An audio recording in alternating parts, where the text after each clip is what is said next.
अस्सलामु अलैकुम वरहमतुल्लाहि वबरकातुह। साल की सबसे कीमती और सबसे बेहतरीन और सबसे बरकत वाली जो रात हुआ करती है वो लैलतुल क़द्र और शब क़द्र हुआ करती है। इसलिए लैलतुल क़द्र और शब क़द्र को हमको ज़रूर तलाश करना चाहिए, उसमें ज़रूर इबादत करनी चाहिए। अल्लाह तबारक व तआला कुरान मजीद के अंदर इरशाद फरमाता है कि वमा अदराका मा लैलतुल क़द्र खैरुम मिन अल्फ़ि शहर। क्या तुम जानते हो कि लैलतुल क़द्र और शब क़द्र क्या है? जान लो कि लैलतुल क़द्र और शब क़द्र वो रात है कि जो रात 1000 महीनों से अफजल है और बेहतर है। इसलिए शब क़द्र में हमें ज़रूर जागना चाहिए और उसको ज़रूर तलाश करना चाहिए।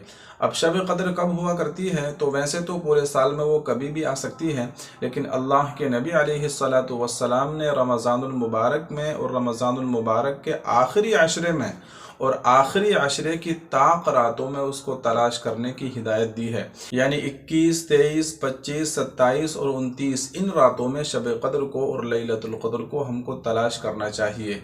अब आइए हम जान लेते हैं कि 2023 के रमज़ानुल मुबारक में ये रात कब पड़ रही है, उसकी डेट और तारीख़ क्या है, इस वीडियो में हम जान लेते हैं।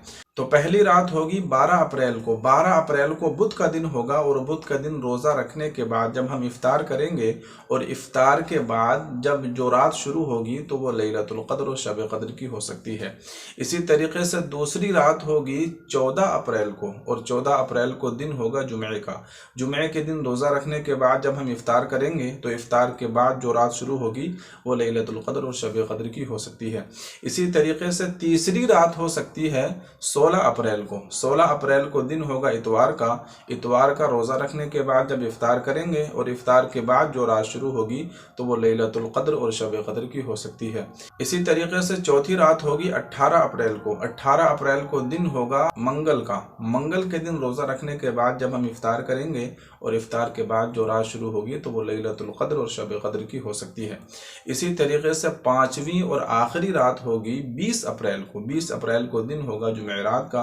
जुमेरात का रोज़ा रखने के बाद जब इफ्तार करेंगे और इफ्तार के बाद में जो रात शुरू होगी तो वो लैलतुल क़द्र और शब क़द्र की हो सकती है। तो ये 5 रातें हैं कि इन 5 रातों में हमें ज़रूर जागना चाहिए, इबादत करनी चाहिए। अब बहुत सारे लोग सिर्फ 27वीं शब को 27वीं रात को जागते हैं और बाकी रातों को नहीं जागते। हालांकि ऐसा कोई कन्फर्म नहीं है कि 27वीं शब ही शब क़द्र होगी, ऐसा कोई कन्फर्म नहीं है। इसलिए इन 5 रातों में अल्लाह के नबी अलैहिस्सलातु वस्सलाम ने जागने का हुक्म फरमाया है और इन 5 रातों में से कोई सी रात भी शब क़द्र हो सकती है। वैसे तो पूरे साल में शब क़द्र कभी भी आ सकती है, लेकिन इन 5 रातों में आने का ज़्यादा इम्कान है।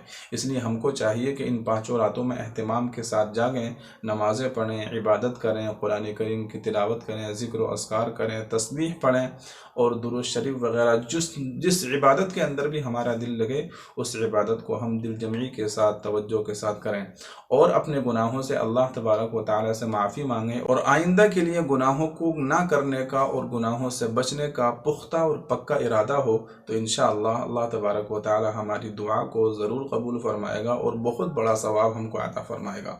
और जब आप शब क़द्र में जागें और इबादत करें तो मुझे भी अपनी दुआओं में शामिल कर लीजिएगा। अस्सलामु अलैकुम व रहमतुल्लाहि व बरकातुहू।